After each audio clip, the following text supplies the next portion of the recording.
Alright guys, hey guys, welcome back to another episode. Today is another Arrowvers Recap, and for today's episode, it's all the episode 7s. And so, yes, episode 7 of, and if you guys don't know what I do, go check out the first 3 videos. Now I've done 7 of these, so you guys should basically know what I do in these, okay? Alright, Supergirl. The 7th episode of Supergirl is called Wake Up. And so in this episode, Wynn finds that there is a ship. They found the ship from episode 1 and episode whatever when that girl went whoosh. And that was Mon-El waking up, and so Mon-El woke up, and so that's why the thing is called Wake Up.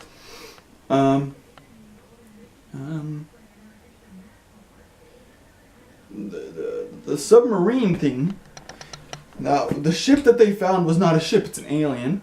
It was keeping them all alive, and so there's still other people trapped in there that don't know what it is. That we have no idea what it is, but it's probably going to be those monsters that I talked about in the last couple episodes about Rain. Okay,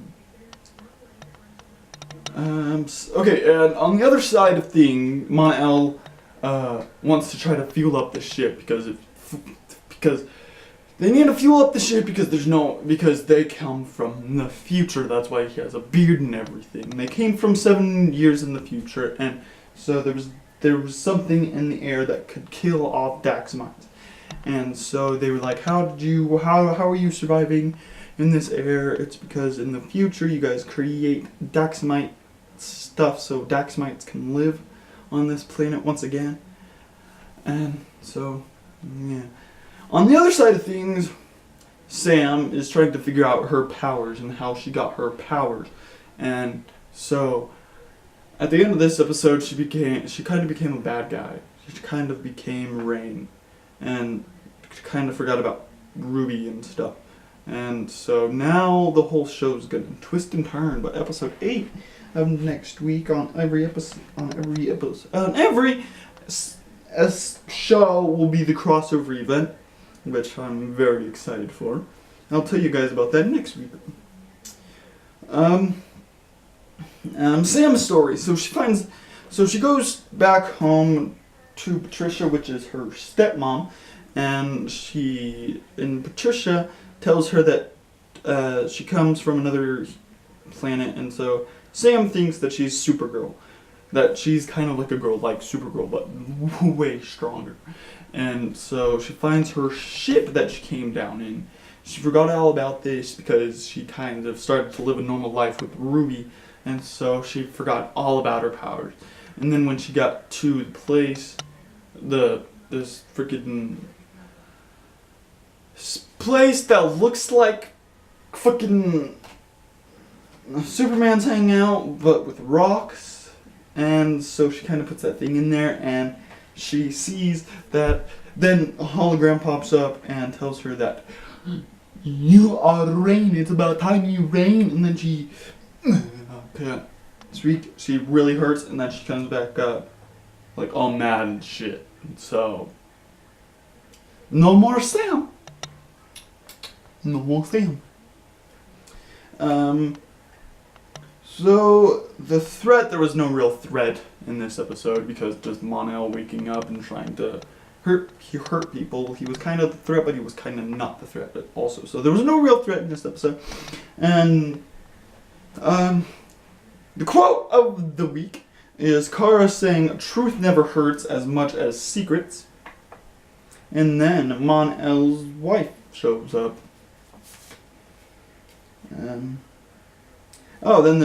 Yes. Okay, now, there's another story of John and his father trying to get together, because John's father is kind of not good at just the place. And one of the quotes was, "Your mind is stuck at work." And 7 months for the people, 7 years in the pod. Mira is John Mon-El's wife, Rain. And Rain comes, and Rain and Mon-El wake up. John's new home World Killer Future? Oh, World Killer's Future. And reference to the Thinker. So they were, when John and his father were walking around, there was people playing chess, and so I was like, that's a reference to the Thinker. So, yeah. Okay, next we have The Flash, which the title is called Therefore I Am. Coming from the quote of, I think, therefore I am. And so the threat of this episode is Clifford DeVoe, not the Thinker, the Clifford DeVoe, which is technically his secret identity. But in this episode, it's just the origins of DeVoe. He got his powers from the particle accelerator explosion. DeVoe meets Thawne, and they say, it's not gonna work, it's just gonna blow up and give people powers and all that. And so, Thinker makes the thoughts, and Medic expands on them, is basically what Barry figures out in that episode. But Barry keeps trying to push himself that Clifford DeVoe is our biggest threat, and you guys just don't see it.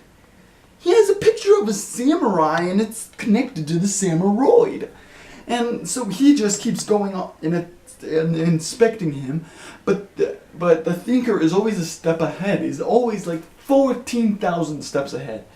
But then I saw a meme on the internet saying, no, the writers are always a step ahead of you because they'll figure out the way to stopping you. We don't need to. And so, yeah. And that's actually kind of cool if you think about it.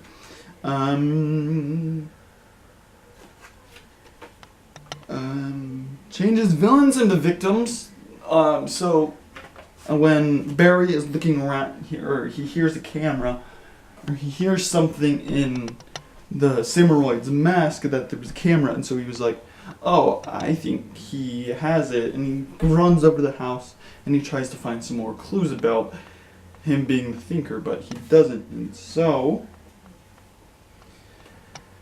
he breaks into the house.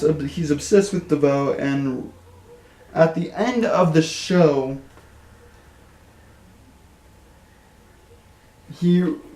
Clifford DeVoe reveals that he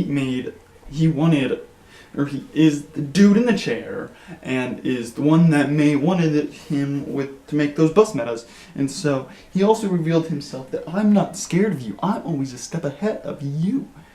And your friends aren't gonna help you. And so Iris is getting married. She's setting up all this stuff, and just a whole lot of craziness. And the threat of this episode is Clifford DeVoe. And this is the origins of Clifford DeVoe, of how he got his powers. And so he had a disease, but then at the end of the episode, you get to see that he needs that chair to stay powered up. He needs to charge up in the chair. And so here's how I think to stop him. Keep him out of his technological chair for a super long time, and you can defeat him that easy. Because he has a disease. If he's not in that chair, he could die. That's a way to stopping him. And the quote is from Clifford DeVoe. Well, aka the Thinker, because Cisco comes up with the Thinker, and then he says, I prefer the Thinker. And it comes from DeVoe. What is knowledge without love? Is it because the medic said, because their relationship, they're married and stuff. And so Barry and Iris are getting married, and so the medic says, you're gonna let him get married? And then he says, yes, because what is knowledge without love? And so basically their lives are kind of the same, because they both got hit by electricity. They both are really smart. They both have a lover. And what is knowledge without love? Okay, next we have Legends of Tomorrow with... Oh no, don't want to lose that. The Legends of Tomorrow, the episode is called Welcome to the Jungle. Welcome to the Jungle. That song, I love that song. The main thread of this episode, or the anachronism of this episode, is Gorilla Grodd. And the time he comes from, or the time he's in, is Vietnam, 1967. Council of Time Travel. And so,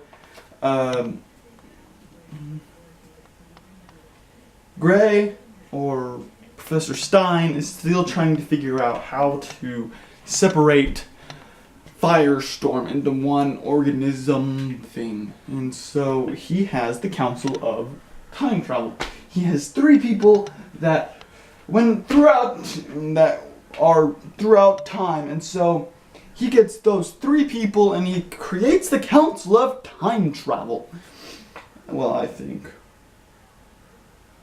Roy's okay. So Roy didn't want to go to Vietnam because he hates his father. He killed his father. He burned down the house and killed his father. And so Grodd is praised. And also, Grodd wants peace, not war, but he still wants to kill the president and bomb everything.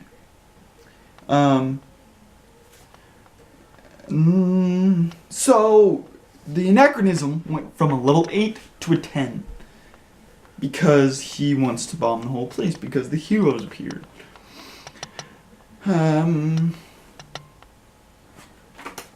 Okay. Okay. So when Jax saves the president, he doesn't get a medal. He gets a pie recipe. And so Rod, okay, so they tell him that we can bring you to any time, anywhere. Just tell us.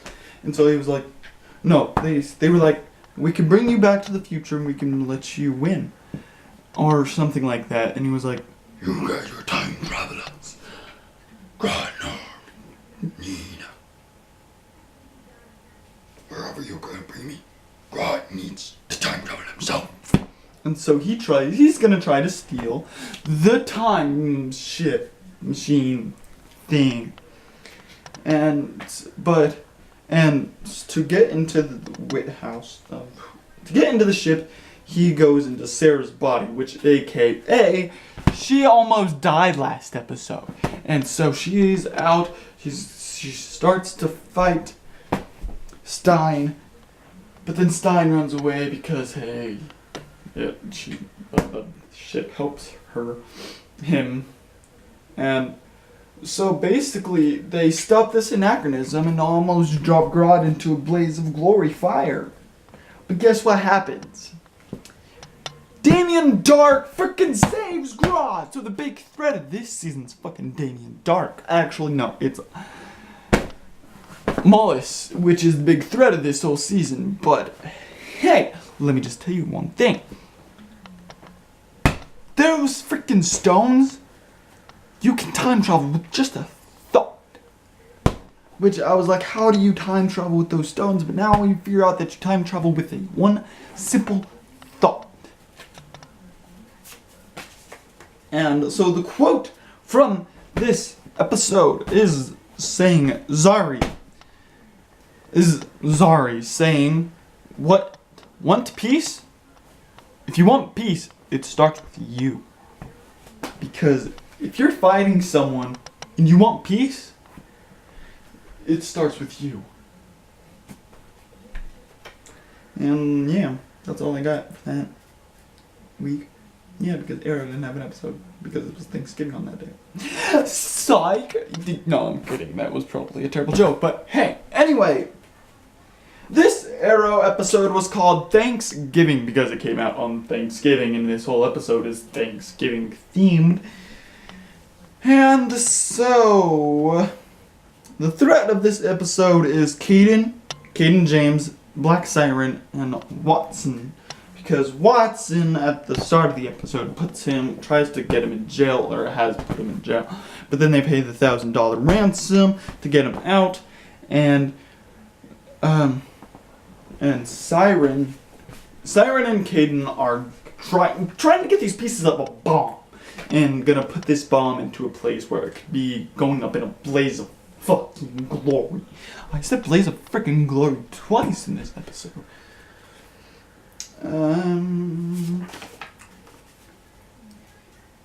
Okay, and also, since they put it on the news, if people think that Oliver Queen is the Green Arrow, then that means criminals will be going crazy.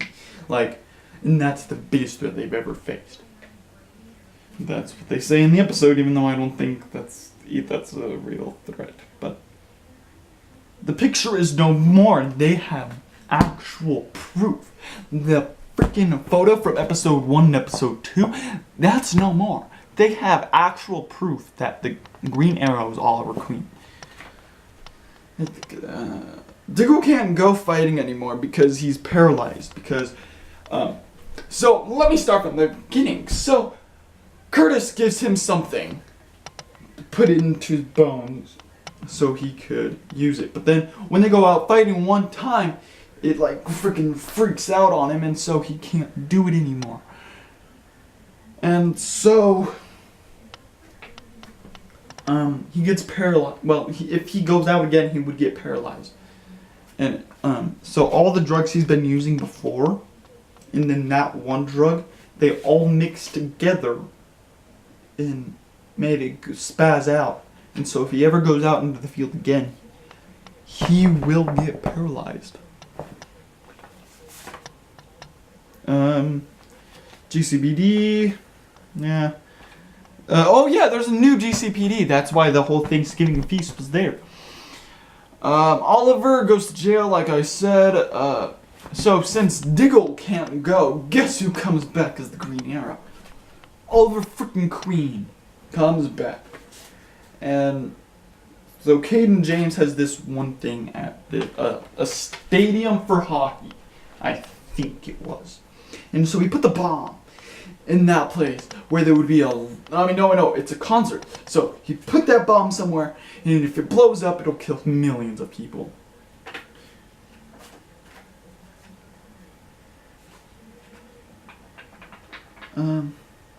They talk about the crossover from last year. The crossover from last year, Diggle was Green Arrow, and so if you watched the Arrow episode, and so it probably showed them what they wanted, and so he never realized that's what he wanted. But then until now that he actually had that job, then Oliver Queen will just be that until he gets better. Oliver Queen will only be the Green Arrow until Diggle gets better. Just wonder how that's gonna go, huh, Bobby? It's gonna go terrible. So when they get to the concert, the cops aren't really cops. They're just there to make it look like that when someone records it, the vigilantes are beating up the cops. Because in a later episode, or in an earlier episode, they say vigilantes should be punished. They should not be out on the streets. They should not be here or there. And so when it looks like they're taking down cops, it's just Caden James tricking the world that they're bad guys. Don't listen to them. The vigilantes are bad guys. Don't listen to it.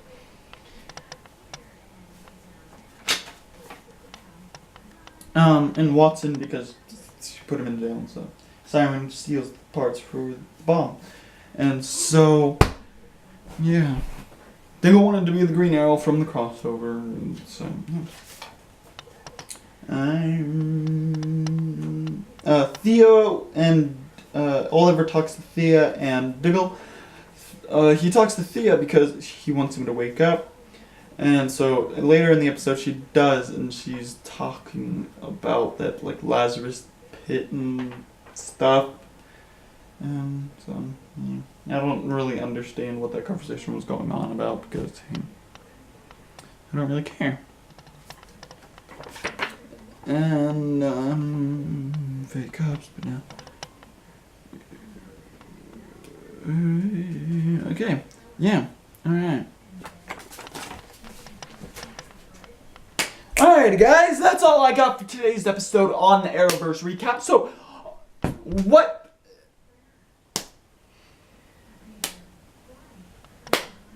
Alright guys, hope you guys liked this episode. If you guys did, please leave a big like down below. And if you guys haven't already, please subscribe. Peace.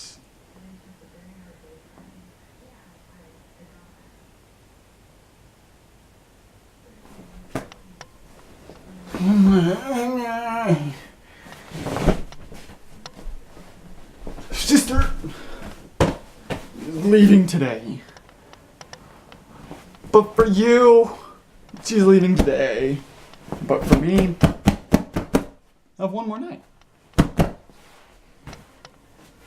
No, wait. No. Yes. Because today's Sunday. For me. I mean Saturday. For me. Tomorrow's Sunday. Saturday. For everyone. So yeah. Tomorrow's our last day. See ya.